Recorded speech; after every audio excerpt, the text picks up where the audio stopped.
Yeah, I'm talking about the new Across the Spider-Verse movie right there. Yeah, I also see what you're doing there with your grin, and I realized mid explanation of my sentence that we should probably be hitting the record button right now. And I could still tell by your facial expression that none of the viewers here are able to see because we're strictly audio right now, that you have been recording for a solid probably 30 seconds. Yeah, I thought you had a really good point on Spider-Verse. I wanted to repeat it, but you had to ruin it. Anyways, welcome, ladies and gentlemen, to another episode of Outliers. Where today we're going to be talking about magic systems. So if you're into that, stay and listen. It's a topic I really love, so I'm using this to talk about it. And if you're not into it, let me just specify ahead of time, we are not wizards or witches. You did not have to put us to hang in the Salem witch trials of the modern day century. Please no. I appreciate that. We don't need the modern day cancellation in the form of that. So, anyways, what is it that you wanted to explain to me? Like how to create a magic system in a Yes. in a So book? it's magic systems. It's something I've been thinking about a lot lately since like I'm starting to work on my second like kind of series, and I'm Mhm. crafting a different kind of magic system for it. And now I'm kind of like reminiscent towards the first one I crafted, even though that one's not necessarily magic, but I'll explain that in a minute. But you're gonna have to give me some context here, because I don't know anything about creating a magic system for a story. Usually the magic that I'm used to seeing is just Harry Potter and then the Owl House, because that show is goated. I don't care what anyone says. We should have had a full Uh third season. yeah, but we'll get into that in a later point. But Mhm. I don't know the inner workings of how to like create that. So how does Okay, so well, one create magic without creating magic? Even though I wish there was magic, but we don't have magic, so we have to make it Well, artificially. bringing How up do we all do those that? shows is kind of relevant because first we have to talk about what a magic system is. And most of the time, it's the unique idea that makes up your story. So for Harry Potter, that whole magic system, oh, what if wizards and wands and stuff existed in like modern day London, is what kind of supports that. I'm trying to think. Oh, Percy Jackson's also a really popular one to mention because you have this boy who learns that, okay, I am the son of Poseidon, so I can do things expected Hmm. of a son of Poseidon. Okay, but is there like a system in place in how you go about creating like a world of magic before you So implement any sort of like storytelling arcs? it's very broad for how you do it because so many magic systems will have different aspects with the lore, different reasons for being. Sometimes it serves thematic purposes. But the three laws that are most known within the writing community are written by an author known as Brandon Sanderson. He's really popular in the sci-fi and fantasy genre for his like Mistborns and Stormlight Archive series. Brandon Sanderson codified three laws for magic systems, and these are just kind of I don't want to there's strong guidelines that a lot of people are recommended to follow because it's what makes for a good story. So the author codified those three laws, and they're the kind of necessary things you need to take into consideration so that Mhm. magic isn't something that's cheap or that's easily separable from the story. Okay, got it. So, what were the So three basic laws? okay, so the first law is an author's ability to solve conflict with magic is directly proportional to how well the reader understands said magic. So conflict resolution is proportionate to the reader's understanding. Yeah, for example, say we let's use Harry Potter for an example. Harry Okay. needs to do this one task. He needs to I can't think of it. Destroy the Okay, Horcruxes. okay, yeah, fine. He needs to destroy the hook. I was going for something a bit simpler, but first you need to understand, okay, what are the issues with healing a Horcrux, but it's also making sure that the reader understands why that solution works. So Mhm. in destroying the Horcrux, in one of the movies, he has to use the sword of Gryffindor. And for a reader being jumped into the scene of the series, you might not know, like, oh, here's why these things are so difficult to kill. Because otherwise, it would just be kind of frustrating to say that, like, oh, you could, smash it with a rock, but you can't. There's a magic to it, and it can only be destroyed by sufficiently powerful magic. Mhm. Okay. So, like example, I believe it was the second movie that you mentioned the Gryffindor sword. That's when Harry pulled it out of the ow. You good? Sorry, we have a man down. I just hit my funny bone. Ow! So I'm gonna assume you're talking about when he's fighting the basilisk. Yeah. Okay. So for those of Yeah. you unaware, in the second movie, what happens is he has to destroy a diary of Tom Riddle. So what he does is he stabs it with a basilisk tooth, Mm. and that works with the magic system because we just know that basilisk venom is very deadly. And when you find out later that it's a Horcrux, spoilers, you understand that it was able to work because the basilisk venom is so powerful. So it makes sense within the magic system that something so powerful could be destroyed with a tooth. Yeah, I thought that was the one that you were thinking of. Okay, perfect. Also, sorry everyone for that little brief interruption right there. That was just my own uh stupidity that occurred right there. Thank God for Nick for stepping in right there and completing the point that he knew was in my head. Okay.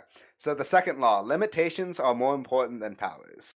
This one is arguably one of the more important ones. That means like it doesn't matter that you can do anything, what you can't do, and how does a character who possesses magical thing X and not be able to do magical thing Y, how do they deal with that kind of necessary gap in power?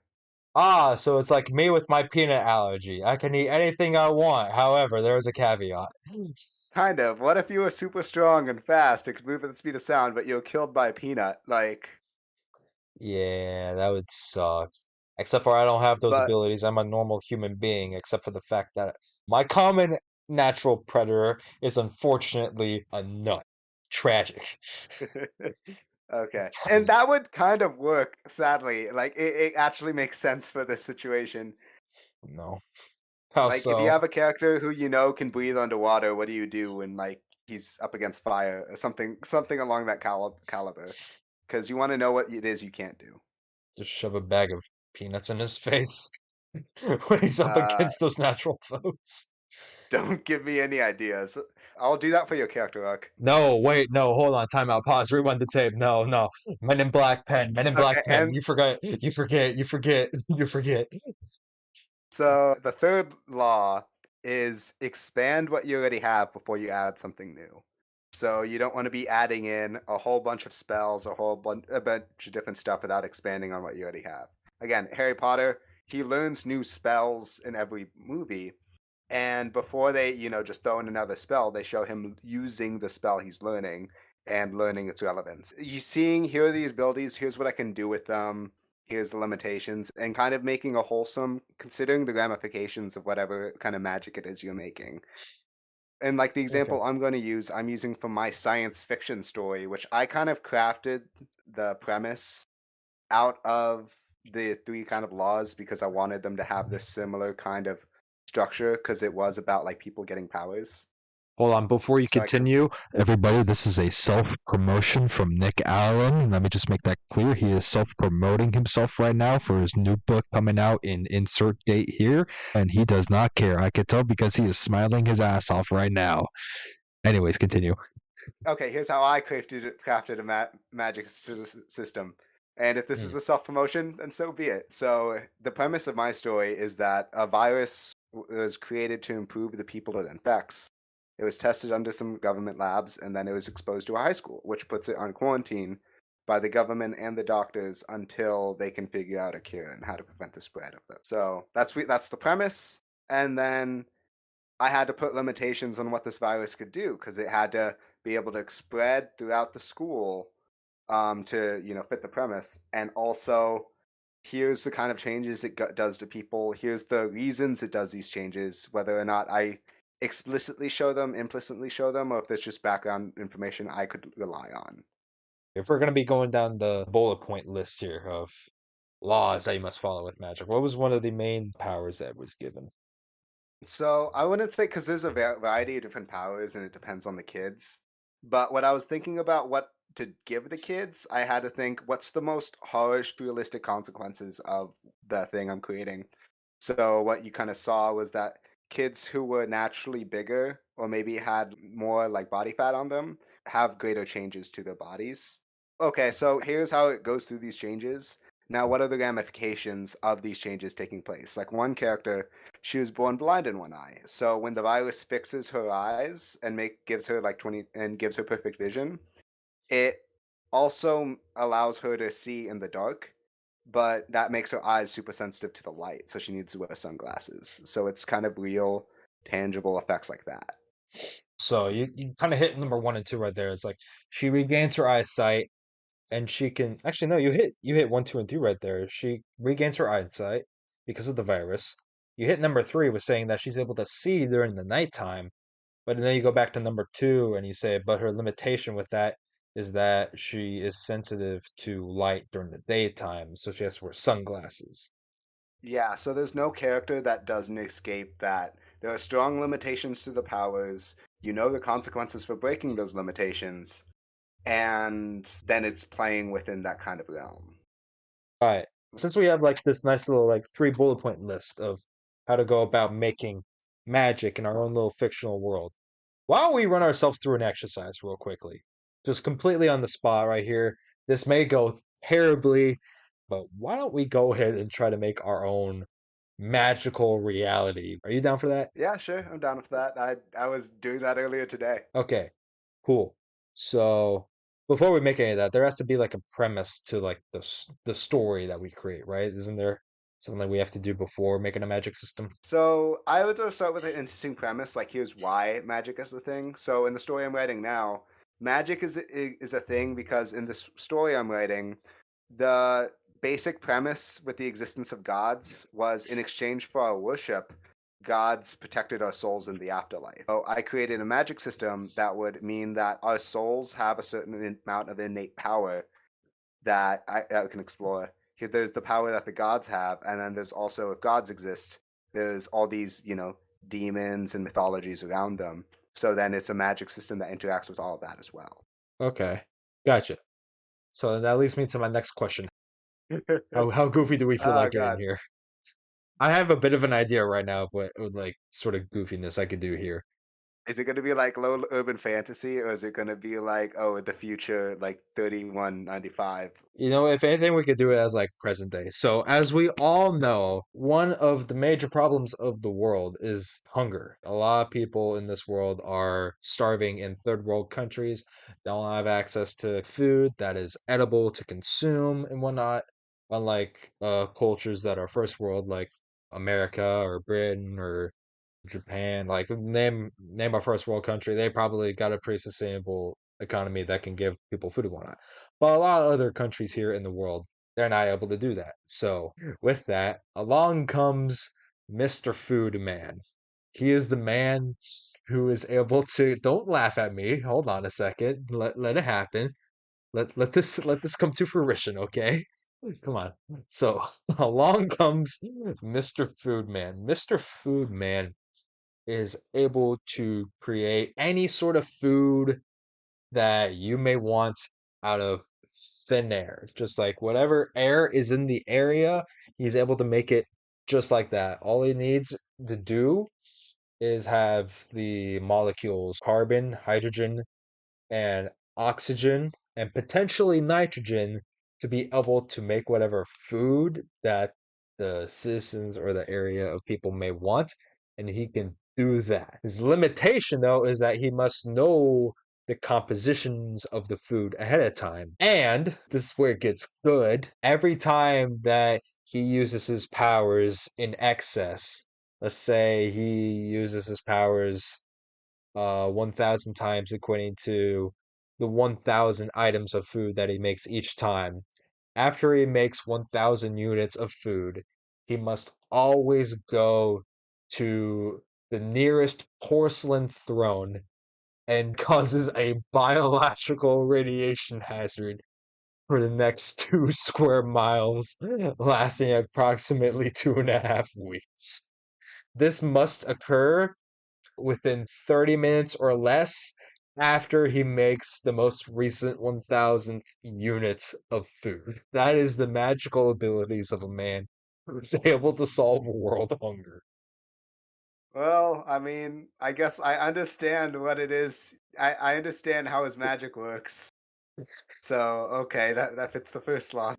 Limitations are more important than powers. So, a man only being able to make fucking hot dogs and whatever stuff, limited by if he knows to make the food. Yeah, I guess those qualify as limitations. Expand is what you already have before you add something new. Yes, you've expanded on a bit too much.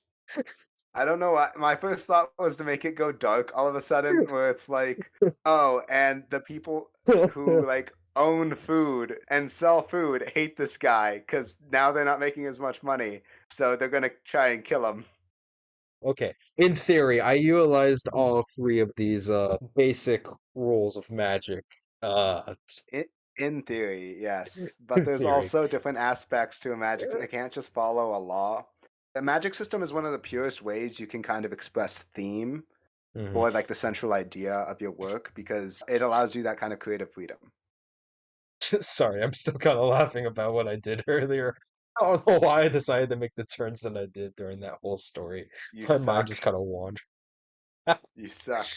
And you swallow. Congrats. That was not I'm trying to PG-13 think. anyways. Yeah, no, you stop.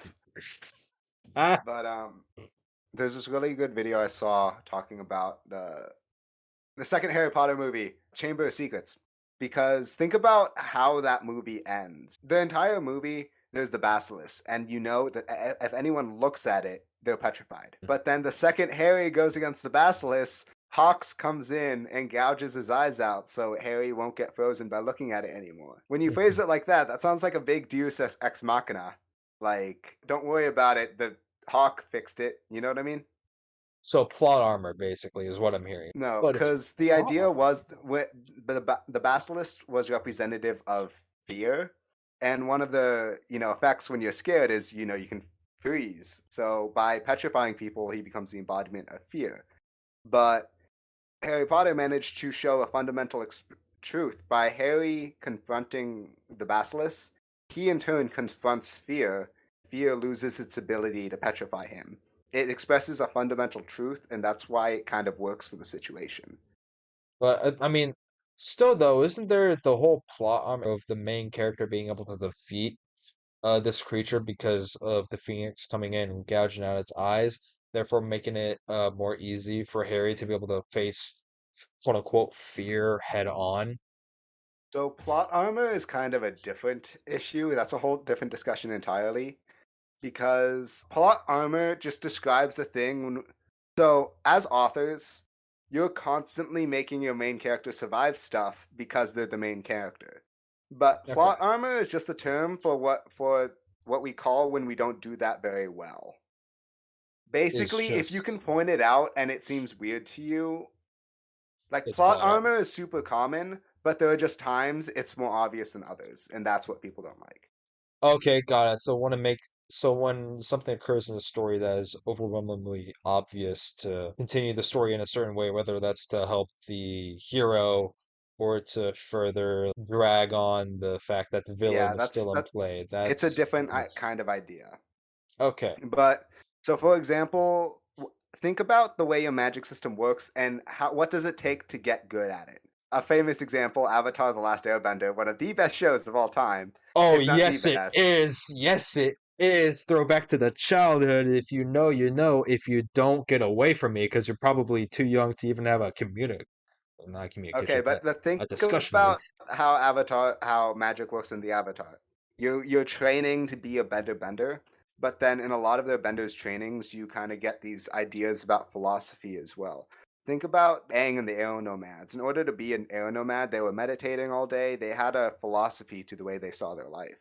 And if you talk about the greatest mentor of all time, Uncle Iroh, he talks about how lightning redirection, that's something you need to have a clear state of mind for and something that you need to master. So it kind of provides like, here's what my magic system rewards. It rewards people who have a strong center and knows where their bending comes from.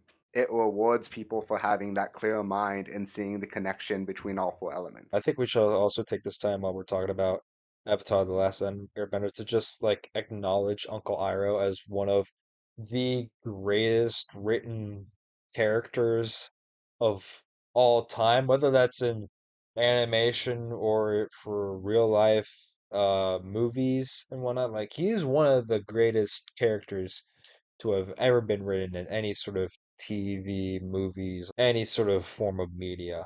Because the development that you see with him along the way is just fantastic. And the humor that he has the entire time while going throughout the story of Yeah. teaching Can we get Prince back to the episode? Zuko. Yeah, yeah, I'm curving it back, but in the ways that he's able to teach Prince Zuko about how he should use his abilities a certain way as opposed to how he's learned his entire life through his father, you know? Like you discover there's certain ways to be able to use your magical abilities that can go against the archetype of what the main character originally thought.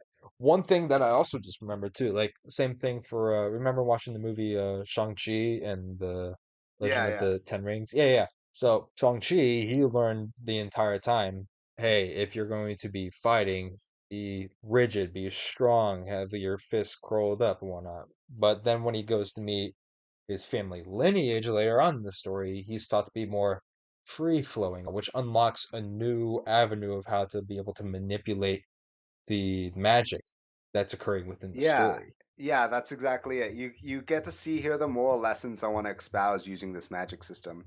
And sometimes it's ideological, where it's like, here's the idea my magic system endorses, or here's what you're rewarded for.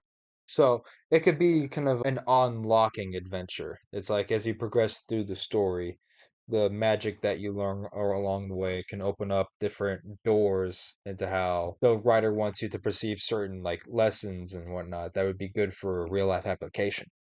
Yeah, and again, shameless self promotion here, but like for Oh example, here's how God. in my story, when I think about what the virus is representative of, I like to say it's representative of progress because you see a large portion of people having a lot of benefits to their lives as a result of being infected, but then you also see a lot of people whose lives are hurt by it.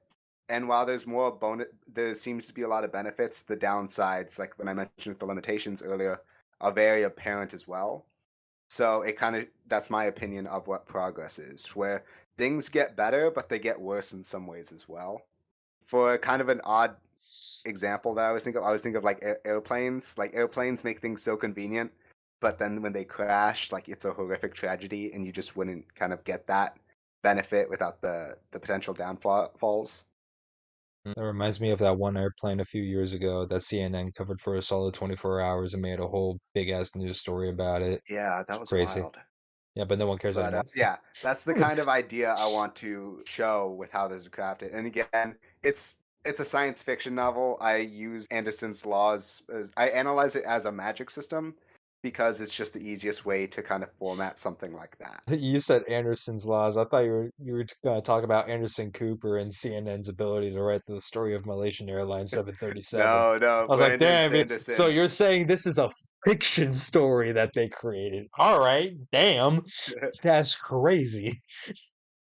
Here, if we want to be more serious, I'm down to give the three laws of magic thing another go here. While actually being serious this time, like making a whole, magic system or whatnot, like how I just did earlier with the Mhm. man that ends world hunger. However, Okay, do you want to try again yeah, sure, why not? and But take it seriously? yeah, I'll take it. Serious as I want to take it, I should say. I don't know.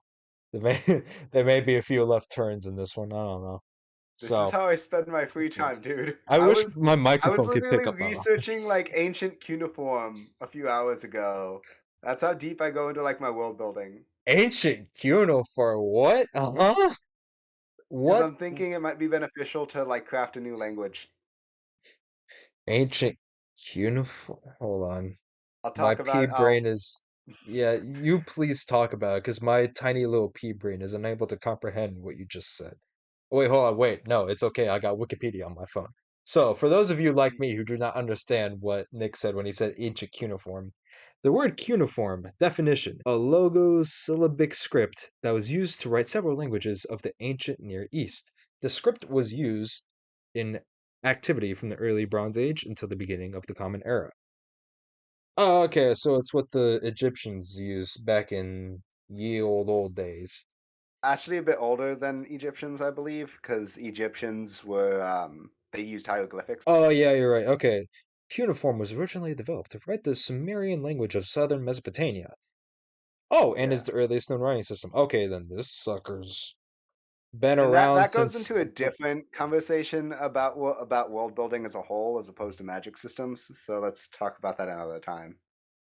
okay, so we should not talk about language. No, you said you wanted to make a new magic system. So Okay, cool. So there's this dude, his name is Xerxes, right? No, okay, we're not gonna go that we're not gonna go the old ancient Egypt route, even though I just already said that I wanna. I was thinking Oh of man, 300.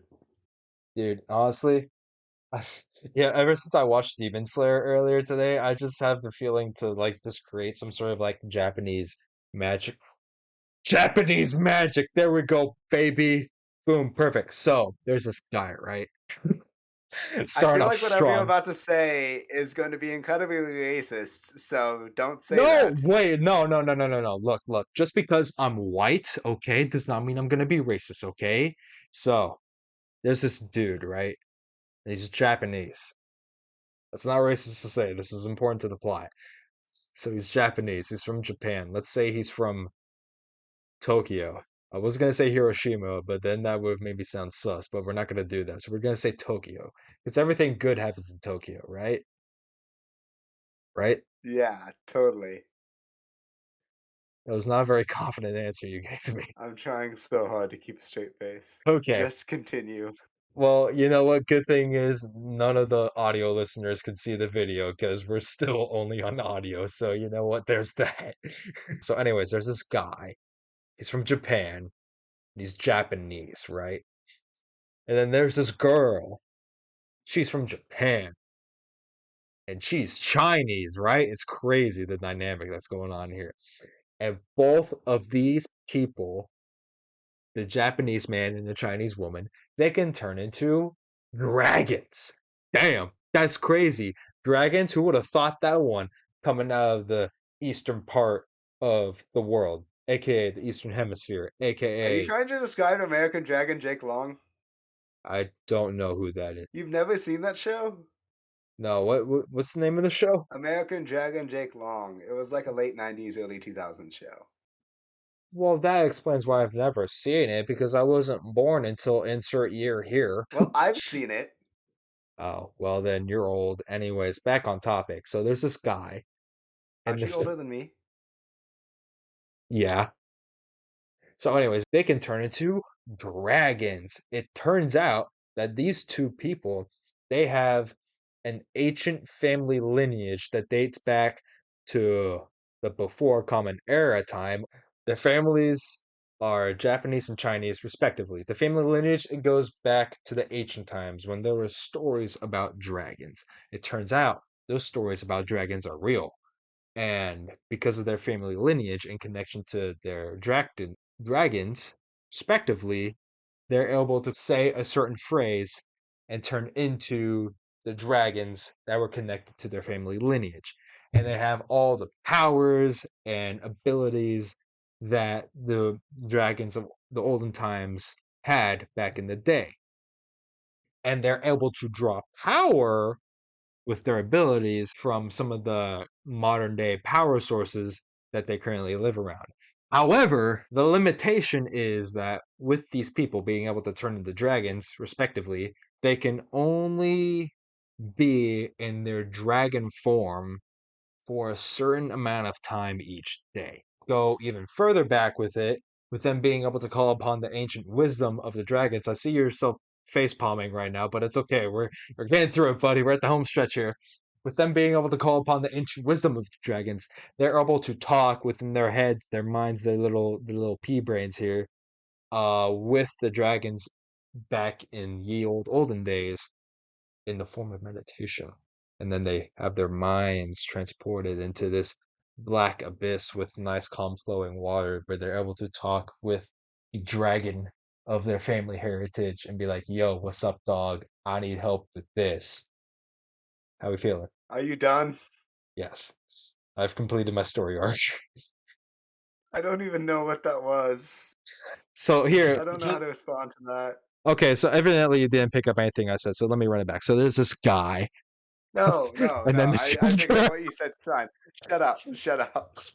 all right, but did I get it? But yeah. Okay, it kind of made sense. You crafted a story. Here's why they have the magic. Yeah, you didn't take it as seriously as expected, but it's still workable. And then Hey, I it's didn't talk about you. defecation or, turning your pants from white to brown, so, I'm going somewhere correct. Yeah, but then it's like, okay, now you have to think about here's the magic system. Here's what they can do. Here's their abilities. Now put that in conflict and give them enemies that will challenge those abilities. Okay, so there's this guy. No, you're done with your narrations. Jesus. Damn it! How dare you? How dare you stop me from continuing my story, you ass. See, this is what they're trying to do to us nowadays, people. They're trying to stop our creative minds imagining these stories of amazement and shutting down our But theoretical processes and imagination. We will not stand for this, Nick. How dare you try to shut down my creative mind? another thing I want to mention that I think is kind of my own way of like looking at this is also when you don't expand, not only does it affect the characters, but it's also something that affects the world around you. So you see, here's how the magic affects the world. It's kind of big. I like to think of like Lord of the Rings in this because I feel like that world's pretty magically at its center. It is a very magical world, to say the least. Oh, Excuse me. yeah, well, I mean, like less than it's not just Gandalf can cast the spells, but you have like these mythical and old races. So Like the elves, you got the hobbits, the demons, or not demons, the orcs. the orcs, but and it's Yeah. like again, and I'm thinking back to shameless self promotion. But in my story, not only is it that those people who are infected with the virus can use it, but after they're infected, the virus is alive in their bloodstream. It's still active, so they can infect others by through blood contact. So that ends up being a point of tension and something that expands on the magic system. Because not only here is how it affects the individual, but here's how it spreads and here's how it survives in the world. But then you also build on that. Is this magic a kind of special skill? Is it limited to only a few people can use it? And you have all these considerations for how it affects the civilization around you. And it's always a sign of good storytelling if you can't remove the magic from the story and have it be the same story. So think again, let's go back to Lord of the Rings. If I were to replace the kind of magic in the Lord of the Rings with the Force in Star Wars, would that story make much sense? No. Yeah, It no, would it make wouldn't for a because hell of those a those Fortnite starter pack right there, but no. you disgust me. But that sentence disgusts me. But yeah, but even though it would make a good Fortnite pack, the point is that magic system is specific to that story. So when you have a magic system that accurately reflects the themes and ideas, it can be a tool for a large for something grander than life. I always think of like Avatar: The Last Airbender as an example of that because you Here we think go of again. how they built four nations, what their cultures are, and you cannot pull bending from any of those four nations without it taking away a central point of their identity. Because you don't have the steel benders without the earth benders, or metal benders without the earth benders. You don't have the lava benders without the fire benders. But you can't have the blood benders without the water benders. And Well, I'm then, not just talking about like ability, because ability is I can bend water. But the yeah, culture is I am from the Northern Water Tribe. But my people, rely on water bending for common tasks like transportation and for defending our nation. It's a tool, and here's what we use it for. oh, okay, okay. I see what you mean now. Yeah, like think about how they portray the Fire Nation. It's much more industrially advanced than it is than other nations because it can run on coal because its people have an easily accessible fuel source, firebenders. So Woo. that drives the kind of the magic in there. The magic system kind of drives reasons for why some people advance at different rates than others. We've been doing all these talks about like magic systems and whatnot. I know you already said like Avatar: The Last Airbender is like very much a favorite of yours for magic systems. Is there any other magic system that you haven't mentioned here that you don't think has been mentioned yet here that not a lot of people really give credit for? Have you seen Death Note? I've seen a couple episodes of it. Yeah, I know what Okay. you're talking about, but it's where, if I remember correctly, a man on Earth has the power to write anyone's name into a book of death, and specifically how they die, and then that person will end up dying. Correct? Yeah, that's basically the premise. I write down your if I can write down your name and I've seen your face before, then you would die of a heart attack within 40 seconds of me writing your name down in a note, unless otherwise specified. So for those in like who are big in anime circles, Death Note's like really popular. It was the first anime I got into. But then it's like when I learned more about writing and magic systems, I learned that Death Note does it really well because you look at the first law. An author's ability to solve conflict with magic is directly proportional to how well the reader understands said magic. Then you have the Death Note, a book that says, here's what it takes to kill somebody, and here are the rules surrounding what it you can and can't do with the Death Note. And then throughout the series, the main character is also testing the boundaries of the Death Note that aren't explicit. Like he wants to know if I write someone's name down and say, solve the pi to like 100 places, whatever. If the person himself was incapable of doing that, he wouldn't do it. So it's little things like that. He's testing and seeing the limits of the Death Note so that he knows how well the magic system works and so that we know how well the magic system works. Wait, And that leads so to a lot of like high level plays by the main character. wait, so the main character is able to do more with the book than just like write people's names into it and killing them?